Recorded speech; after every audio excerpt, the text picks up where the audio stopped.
Along podcast. I'm your host, Emma Thomas, and today I am welcoming back Susan Saunders. Susan is a health coach and author and was previously on the podcast. And we were most of what we were talking about was actually around Alzheimer's disease, dementia, and sort of living well after menopause. And that was just before her latest book, The Power Decade: How to Thrive After Menopause, was released. So I'm very happy to welcome Susan back to the podcast. Hello again. Hi, thank you so much for inviting me back, Emma. I'm really thrilled to be here. Well, as I said to you off air, I think the first recording that we did together has been consistently one of the sort of most downloaded episodes of the podcast. So very happy to have you back on. Very happy in particular to talk to you about the book, which sometimes I'm a bit sad that I don't record the video because I could show everyone how many pages I have dog-eared and how many bits I have underlined. It really is so good. I think it's something that ought to be sort of basically issued to everybody pre-menopause. But yeah, short of that, I can highly recommend going out and getting it. It's going to be out. The paperback edition is going to be out in June of this year. But yeah, so tell us, Susan, a bit more. So you describe it in the book as like having a health coach on your bedside table. So can you, for anyone who maybe didn't listen into the earlier episode, explain what it is that a health coach does and doesn't do? So, a health coach isn't a doctor or a nurse. They don't prescribe.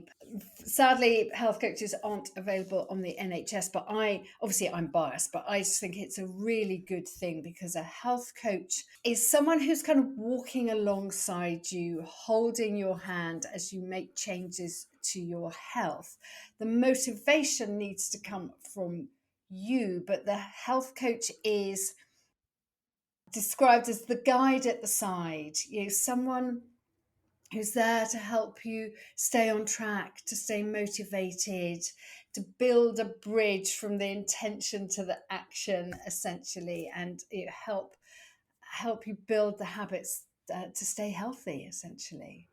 It's a way of giving tools and skills to improve health, and it's some accountability as you change behaviors, essentially. So, I think you and I are very much on the same page in terms of the time of that menopause transition being a real opportunity. So a time to kind of look at what's going on for us, everything kind of health-wise, through sort of metabolic health, heart health, bone health, our mental health, our brain health. So the book, just to kind of introduce the way it's structured to people who are listening who haven't seen it or don't know anything about it yet. So you've got a section that talks about, what's happening to our bodies or what has happened to our bodies as we go through the menopause transition, if someone's picking this up post-menopause. And then the second section is sort of how to have a power decade and creating that foundation of good health. And you focus on what you call the 3Ms, so mindset, meals, and movement. And you've got sort of what you call these power coaching questions in there to get us all thinking about how we can take action about in those different areas. And then section 3 you've called power ups, so looking at things in more detail, so like sleep, like stress, the sort of mental and emotional symptoms, physical symptoms. And then the fourth section looking then, I guess it's that sort of, once you've looked at specifics, the more kind of general, managing weight, insulin resistance, heart health, bone health, brain, and inflammation. So the last two sections are divided between what you might be feeling now, which could still be hot flushes, sleep disturbances, that kind of thing. And then looking at the final section is really looking at the long-term impact of the menopause on our health and the issues that we may have to deal with, and reducing our risk of long-term health issues. One of the starting points for the book was really looking at the this incredible health transition that women go through at menopause. That it's all encompassing, isn't it? Our reproductive health is such a tiny bit of it. If you'd asked me, 10, 20 years ago, I would have thought menopause was when you stop having periods and stop being able to get pregnant. So much more than that. Yeah, exactly. It's so much more. It's this major health transition And we know that the woman, average British woman, goes through menopause at 51. I know there are many, many variables in that. And we know Mm. that by our mid 60s, the chronic conditions of aging are more likely to kick in. Arthritis, cardiometabolic issues, dementia, etc. Those things are more likely to start after 65. So between 51 and 65, we have this window of opportunity to really take care of our health. And that's where the idea of the power decade came from. I know that's technically 14 years I'm talking about, but Yeah, it's not as catchy. exactly. That's where it came. I was like, oh my God, we've got this opportunity to really look after ourselves. And because our reproductive hormones do so much more than give us periods and babies, they are wrapping us up in this sort of protective cloak and keeping us healthy and keeping us strong and keeping our blood pumping, our hearts healthy, our bones strong, all that sort of thing, which makes total sense from an evolutionary point of view that Mother Nature wants us strong and healthy while we can perpetuate the species. But at menopause, we lose that protection. And it's like Mother Nature is saying, okay, sunshine, you're on your own. And so I just thought it was so important to focus on those years after the menopause transition and the importance of looking after our health. Because at the moment, there is a very important conversation going on about perimenopause, about what is happening to us and how we feel. And I was just really interested in the time afterwards, that time Yeah, when we we don't hear quite so much about that, do I mean, yeah, it's don't get me wrong, it's fabulous that we're yeah, having oh God, much more of absolutely. a conversation Yeah, about sort of but also I think maybe there's a sense that once you kind of get through in that post-menopause state, I think there's a bit of a misconception that then, the symptoms also go away, which isn't we know isn't true. I mean, it varies obviously from person to person, but you can very much still be experiencing symptoms in that post-menopause state. But also, as you say, you then if potentially have these much, much lower levels of hormones. So it's about understanding what the implication is yes, across all of those sort of body systems when that hormone transition has happened and we're in that post-menopausal state where our bodies are sort of working differently, if you like, to the way that they were pre-menopausally. yes, absolutely. It's really understanding the changes that have happened in the body and what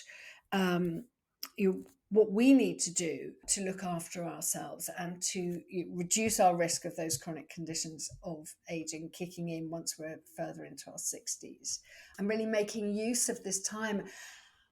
And also, I think understanding that it's not kind of the end and it's not a disaster and it's a really powerful time. And a lot of women emerge from the menopause transition feeling more powerful, stronger, more independent.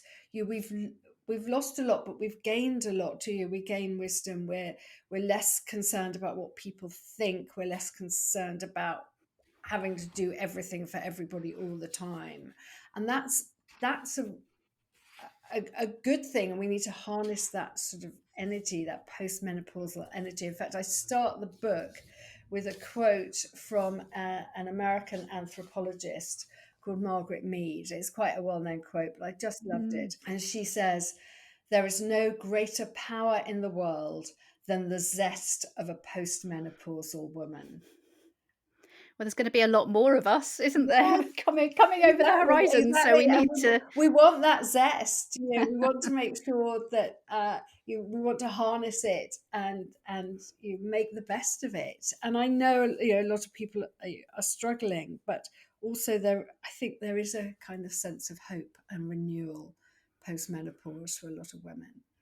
and I know you've got sort of your what you call your power women dotted around through the book, where you've got some examples of people who are absolutely thriving kind of Yes. post menopause, and what we can Yeah. learn from some of them. I thought it was really important to sort of tell real stories of real women I had come across who were, who were clearly thriving and were talking about thriving and their experiences, and also not just thriving because they're fabulous, but also what they'd had to do to get there. That it's Mm. never a straightforward journey to the bit of the thriving bit, but their experiences of transitioning through menopause and rebuilding themselves often. Yeah, because we do have to take that sort of self responsibility, don't we? Whether we're doing HRT or not HRT, that it's not going to magically sort of fix everything.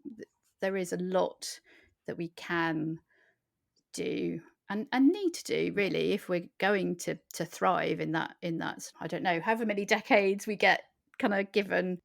Yes, and that's a really good point because, again, average, but if the average woman lives half her adult life post menopause, Mm, if you think about it, if you think we reach adulthood at 18, we reach that average, again, menopause at 51, and the average life expectancy for women in the UK is, I think, 83 at the moment. So that's half our that's adult huge, isn't life it? post menopause.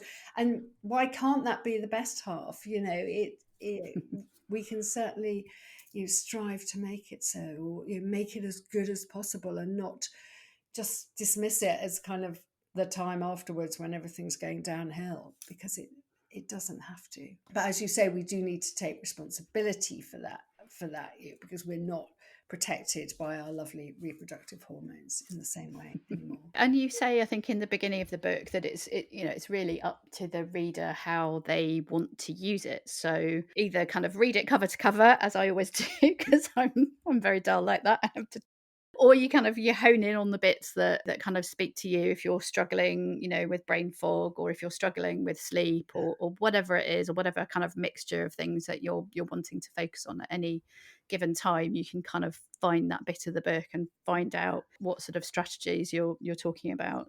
The book's just fallen open actually at brain fog, so I know that's something that a lot of people deal with, and I know that it's something that a lot of people often sort of in that perimenopausal stage are worried could be early onset of dementia. The two things are obviously very, very different. But yeah, so for example, let's just sort of pull out. So you've got 6 tips for postmenopausal brain fog. First one is prioritizing sleep. Second one, find time to rest and unwind. 3, stimulate your brain with new ideas, places, and people. 4, try puzzles, Sudoku, crosswords, Wordle, anything that engages your brain and keeps it working. 5, feed your brain omega-3 rich foods. And 6, try lion's mane supplement. So that's just one example of the sort of the Yeah. sections of the book, and sort of pulling out your sort of specific things that Yeah. ideas for people to focus on. Yes, when I surveyed followers of my blog, the Age Well Project, or the blog I Hmm. co-write, the Age Well Project, about their symptoms post-menopause, how they were feeling. What emerged was disrupted sleep. The key things that emerged: disrupted sleep, night sweats, and brain fog, which I call in the book the sort of unholy trinity, I think, something like that, because you can see how one leads to the other. So, although there are specific things we can do for brain fog, a lot of these symptoms and conditions are all linked. And so, Mm, in the book, you can kind of cross reference different things, because if you're suffering brain fog, chances are probably your sleep isn't great. So, there are mm. sections on sleep and night sweats. Because these things are all linked. Things don't work. Yeah, can't tackle things Yeah, yeah, in in isolation, isolation. exactly. You have to kind of dig into the whole problem, and what can you do about it? Mm. And you got lots of good tips on the sleep side of things as well. And something that I did, so one of the things that I pulled out, one of the many things that I underlined was around not eating late. And I know we hear a lot of discussion around sort of time restricted eating or kind of intermittent fasting.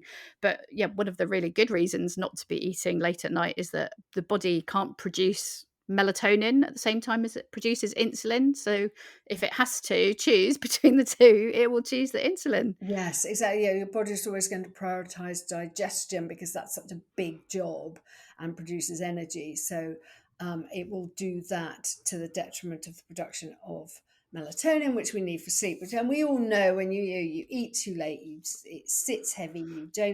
You don't sleep well. Your body's trying to digest this while you're lying down, and then you're not going to sleep as well. But if we can leave sort of 3 hours between finishing an evening meal and bedtime or sleep time, then that we're going to produce more melatonin. We're going to sleep. That's going to help sleep. It's just it's just a simple protocol that that might help. And you talk as well about the fact that our body clock changes sort of post 50 as well. That typical average age of menopause, and that can really impact on sleep. I mean, is that just something that we have to live with, that our body clock is changing? Can we do anything to kind of counterbalance that?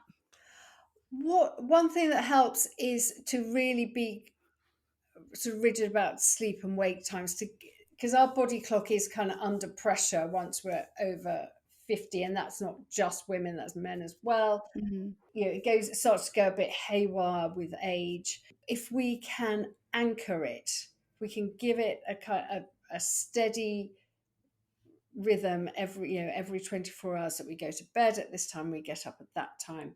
That does help, because then you're kind of slightly overriding the clocks anyway by putting in these sleep and wake times. And then just sort of jumping on to, I know you're a huge proponent of walking. We're hearing a lot about sort of strength and resistance training for sort of midlife and menopause. But I think it's really, really interesting to also unpack some of the benefits of something as simple as walking, which I think we may even have touched on in the last podcast episode. Getting that kind of combination of different forms of exercise as well. And then you talk in the book about even as little as 3,800 steps reducing risk of dementia by 25%. Yes, that's some research looking at absolutely sedentary to 3,800 steps. It makes a huge difference to health. And the point about that, I think, is that we get very caught up in big numbers, like, oh, I've got to walk Mm, 10,000, 12,000. got to And hit the actually, steps. yeah, and you're counting steps. And I know I am as guilty as anybody about that. Oh, I've got to get to this number. But actually, the importance of that kind of research is that it's saying it doesn't need to be that big. The key thing is the movement. The key thing is just doing what you can, getting Mm. out when you can, and adding steps to part of a movement routine, whatever it is that works for you, that you hopefully does combine strength training and cardio and some sort of stretch and balance type exercise, whether that's yoga or Pilates or something else. But it's a combination of movement, but having a decent number of steps as a kind of foundation to that is just it's just so important. And also it's simple. I think that's the thing.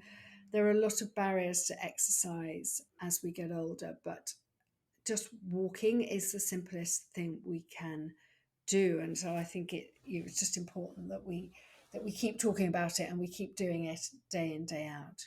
That whole sort of 10,000 steps limit, people might be a bit like, well, if I can't hit Yeah. that, I'm not even going to kind of bother. But it all counts and it all is helpful. I think is the sort of Yes. the general message that you're giving And us. if you can't get too many steps, can you go a little bit faster than you did last week? Mm. That helps as well. That makes it, that makes a difference. So it's whatever's doable, whatever can fit into your day and your routine. The really big one of the really, really big shifts is in terms of that cardio metabolic health and heart risk of heart disease. So after 55, I think you say in the book that cardiovascular disease accounts for 41% of uh, female deaths. And that's something that we don't really talk about enough, that sort of that shift. So all of those things that we can do to improve cardiovascular health, metabolic health are so important. Yes, it's really important that we recognize the impact that menopause has on our cardiometabolic health, which is such a sort of clunky phrase, but it refers to the double whammy of the heart and blood vessel issues and weight gain and increased diabetes risk that we have post the menopause transition. And we have this dramatic shift hormonally at midlife, and we're getting older anyway. So those things together mean that there is an impact on our hearts and also our weight and our risk of insulin resistance issues. The medical journal, The Lancet, describes menopause as a cardiometabolic turning point for women. And I just thought that was, and it's a very medical kind of expression, but I just thought that was really important because we always think about menopause as a turning point for hormones and fertility and that kind of stuff, but actually it's a cardiometabolic turning point. It's our whole health essentially is changing, and I just thought that was a really good description. I mean, we still don't know everything that's happening in our, with our hearts and our cardiovascular systems, but we know that, as you say, our risk of cardiovascular disease goes up. That is to do with the loss of estrogen, but also everything else that's happening. That has an impact on our blood sugar levels, our insulin, our regulation of things like cholesterol. Mm. That's all being impacted by menopause, by our changing hormones. And again, that I think that speaks again to the idea of really looking at all of those different elements, because as we've already said in this interview, right, they all impacting on one another. So our stress impacting on our sleep impacting on our sort of hunger cues the next day, the whatever exercise that we're doing impacting on stress and sleep. You can't necessarily extract one of those bits out of the whole. They're all kind of working together, aren't they? Yeah, because we have been through this extraordinary transition that impacts every part of our health. I know I'm jumping around a bit, but I think stress is such a big part of all of our lives, and it's we can't remove the stress from our lives, but I think you talk in the book about changing our sort of response to stress, being more aware of it and finding ways to sort of mitigate, manage stress. So tell us a little bit about, what are your favorite ways to sort of manage stress or do sort of active relaxation, and what do you suggest in the book? Again, with stress, it comes back to the way in which estrogen and progesterone have worked together for decades to kind of keep us energized and happy during our reproductive years. And then as they decline, again, we have to work harder to create that ourselves.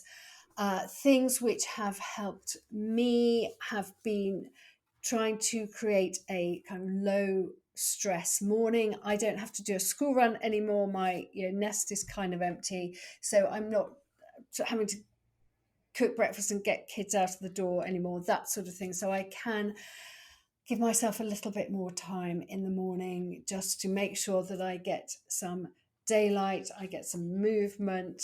I just take a moment to tell myself it's going to be a good day. And that just sets me up for it being a good day, because I've told myself it's going to be a good day. I've got outside, I've at least had a walk if I haven't exercised more than that. I like to try and remind myself each day what I have done, my accomplishments, a rather grand word, but my accomplishments for the day. What have I accomplished? Because we live by to-do lists so much. So rather than thinking, I've still got to do this, this, and this, well, what have I done? What have been my accomplishments today? That helps sort of dissipate my, I've got to keep going, I've got to do more stuff kind of stress. And Yeah, I talk in the book about active relaxation, which I think is just such a lovely idea. It's those things which put you in flow and which you have to focus, but they are not of themselves stressful. So that can be meditation, it can be any sort of crafts, anything we do with our hands helps calm the brain. Um, Journaling, colouring, anything that's a thing, gardening obviously is great. It's whatever you love, really, whatever you love doing, can you do a bit more? If it's Mm. something that takes you into that flow state. And you've got, I mean, you've got a whole chapter looking at this as well, looking at some of the sort of the nutritional ways that we can support our body. So, important things like vitamin C, the Mm, magnesium, butyrate is I don't know if I'm even pronouncing that right. That is one of the ones that I've underlined because that was new to me. Is shown to be anti-inflammatory. As another huge topic that we're hearing more and more about, isn't it? About the sort of sort of how we're managing inflammation. I think again, a lot of talk about menopause as an inflammatory event in our yes, bodies. yes, absolutely. Yeah, yeah, definitely. We are definitely more inflamed post-menopause, and research that has been done on women in midlife, sort of mid 40s to 60, I think, those who had already been through menopause, who were postmenopausal, had higher levels of inflammation than women at the same age who had not been through menopause. So we know that our reproductive hormones are doing something to lower inflammation or protect us from inflammation, Mm. and then it kicks in once the hormones decline. And that's obviously a really important one for our brain health as well, which I know that is your sort of big area of expertise. Well, yes, I mean, there's so much happening in our brains, as well as everything else. Menopause is a neurological transition. It's such a major change. Our usage of energy in the brain dips. It is. I've seen people sort of say, "Oh, menopause causes Alzheimer's." That's not true, but we are more at risk post menopause. Our brains become more vulnerable because they have lost estrogen in particular, which really helps fire up our brains and gets them burning up a lot of energy, which is what we want. And if you look at slides of energy usage in the brain before and after menopause, there is a significant dip. And when we talk about Alzheimer's, later onset Alzheimer's, although we think about it as a disease of old age, we know that the changes in our brain, which precipitate the disease, start to develop 20 or 30 years earlier. And if you think most diagnoses for Alzheimer's and related dementias are sort of between 65 and 80, that puts the starting point for the disease between our mid 40s and late 50s, exactly when we experience the menopause transition. So there is clearly this major change in women's brains around menopause. And we know that 2/3 of Alzheimer's patients are women. So there's something going on in the female brain, and we have this energy reduction, and therefore reduction in activity of around 30% at menopause. But having given you all the doom and gloom, I would say as we move away from the menopause transition, for the vast majority of women, our brains find a new normal. They become more efficient again. They kind of they see, it seems that they're kind of pruning off the bits that they don't Mm. need. I think that's very, very reassuring to anyone who's kind Exactly. of going And I through think that that foggy is brain at the moment. really, really important to say that you, Mm. our brain's energy usage becomes, does pick up again. Our brains are able to adapt and overcome, and and so are we. So it, and I've talked to a lot of women later in their 50s, and I'm 57 now. You think, who are like, oh yeah, actually I do kind of feel better now, and I feel sharper again, and I feel like things are working Bouncing better back. than they were a few Yeah, years ago. It's sort of, I get that sense that it's picking up again. But of course, yeah. it's really important that we look after our brains. But No, definitely. Well, you've got a whole section in here called "Build a Better Brain," which is yeah. I know for me, that's definitely the bit that I would really like to focus on this year as another like you. My mum now in the sort of later stages of Alzheimer's, so yeah, I think it's definitely where I would like to sort of focus my energies. But honestly, that there is, I know we've jumped around so much, but there is literally so much in this book. I think we could have gone on for hours and hours and hours, but instead, I will just encourage you, if you're listening and you haven't already had the chance to have a look at it. As I said, the paperback is coming out in June yes, yeah, this year. yeah. And where else can people find you, Susan, if they're not already familiar with your work? How can they find you online and check out what else you're doing? Yes, you can find me at susansaundershealth.com and sign up for my newsletter. That's where you find out what I'm doing. And I'm also on Instagram. I love Instagram. That is also at Susan Saunders Health. Great. Well, we'll make sure we put that in the show notes. Thank you, Susan. Thanks for putting up with my slightly erratic questioning, which was No, hops it's all over great, the place. But and that's sort of exactly how I hope people will use the book to go, yeah, actually, I'm really stressed. What can I do? And I'm worried about brain health because of my mum. And I talk to so many women like me and like you who have been through or going through this. So I'm worried about my brain. Let me read that bit. So that's exactly what the book is for. and there is so much that we can do, and I think having that positive and kind of resilient attitude towards this and taking responsibility, as we've already said, for kind of improving what we can improve. We can't necessarily change what our genes have given us, but there is an awful lot that we can do to Exactly. To power up. embrace, You to power up. Absolutely, power decades. Thank you again, Susan. It's been lovely catching up with you again. Thanks so much, Emma. I've really enjoyed it. Thank you. You've been listening to the Middling Along podcast. Do remember to subscribe to be notified when our next episode is live. And why not visit the blog at www.middlingalong.com to sign up to my newsletter as well. I do hope you enjoyed listening today. If you did, I'd be really grateful if you would consider leaving a short review, as that helps people find the podcast and helps get it noticed. Hope you can join us next time. Goodbye for now.